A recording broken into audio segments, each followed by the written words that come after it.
બહેનો તેમજ પ્રેસ મીડિયાના મિત્રો આટલી ઠંડી છેલ્લા 5 દિવસની અંદર લોકોનો સંપર્ક કર્યો અને આટલી મોટી સંખ્યામાં જે આપ સર્વે પધાર્યા એ જ બતાવી રહ્યું છે કે જે તમારે જે અગાઉ જે મારી પ્રત્યે પ્રેમ હતો આજે કોઈ પણ એમાંથી જે ઓછો થયો નથી એ આજે બતાવી રહ્યું છે। મિત્રો જે રીતે સરકાર સહકાર અને સંગઠનમાં જે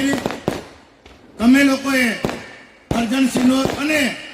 વડોદરા જિલ્લાના તમામ લોકોએ જે મને સહકાર આપ્યો અને સંગઠનમાં અંદર પણ જે રીતે વડોદરા જિલ્લામાં પ્રમુખ તરીકે જે સેવા મેં આપી એની અંદર જે તમે સહકાર આપ્યો એ બદલ તમારો ખૂબ ખૂબ આભાર માનું છું। મિત્રો ખરેખર તો ઘણા બધા વાતો કરતા હોય છે કે સતીશભાઈ પાસે હવે કોઈ સત્તા નથી એટલે આ ફંક્શનની અંદર એટલે આ સ્નેહ મિલનની અંદર લોકો નહીં આવે, પણ મિત્રો આ સ્નેહ મિલનની અંદર તમે લોકો જે આવ્યા અને વિરોધીઓના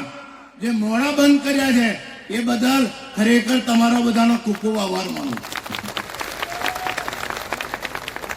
ઘણા બધાને આ બધું ગમતું ના હોય તો મિત્રો તમે પણ કરો, તમને પણ કોઈ નથી રોકી શકતું। મેં તો છેલ્લા 17 વર્ષથી 2008 થી જ્યારનો વડોદરા સુગરનો ચેરમેન બન્યો ત્યારથી આપણે સ્નેહ મિલન કરીએ અને લોકો આટલી મોટી સંખ્યામાં આવતા હોય અને હું દરેકના પ્રસંગમાં હું પણ પોતે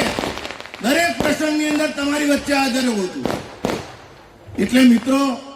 જે રીતે તમારો પ્રેમ અને સહકાર મને મળ્યો છે, પરંતુ અત્યારે ઘણા બધાને એવું લાગે કે સતીશભાઈ પાસે કોઈ હોદ્દો નથી એટલે આપણે બધા એમને હેરાન કરીએ, પાર્ટી છોડીને જતા રહે એવું કરીએ। તો મિત્રો હું અસલ ભારતીય જનતા પાર્ટીનો કાર્યકર છું ને 9 વર્ષના સ્નેહ મિલનમાં આપણે તમને ખાતરી આપું છું કે અમારા ચંદ્રવદનભાઈ ઘણી વખતે કે ઓરિજિનલ બદામ જેવા મારા કાર્યકરો મારી સાથે છે। આ મગફળીના દાણા જેવા ક્યારે પણ કોઈ પણ જગ્યાએ ગમે ત્યારે એ બધા ખોવાઈ જવાના છે, પણ આ ઓરિજિનલ બદામ તો રહેવાની જ છે। આ 9 વર્ષે આ તમારી બધાની વચ્ચે કહું છું કે ભારતીય જનતા પાર્ટીના કાર્યકર તરીકે હું ભારતીય જનતા પાર્ટીમાં રહીને ભારતીય જનતા પાર્ટીનું કામ કરવાનું। લોકો ભલે જેને જે કેવું એ કે, પણ હું અને મારી પાર્ટીના આગેવાનો મને ઓળખે છે કે હું 1994માં ભારતીય જનતા પાર્ટીના યુવા મોરચા તરીકે મહામંત્રી તરીકે શરૂઆત કરી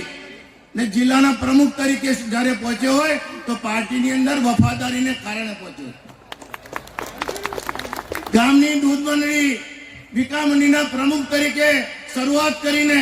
એક ગુજકો માસોલ ગુજરાતની સૌથી મોટી સહકારી સંસ્થામાં જ્યારે અત્યારે ડિરેક્ટર હોય, બરોડા ડેરીમાં ચેરમેન બન્યો હોય, કરજણની બધી સહકારી સંસ્થાની અંદર હું ચેરમેન હોય ત્યારે મિત્રો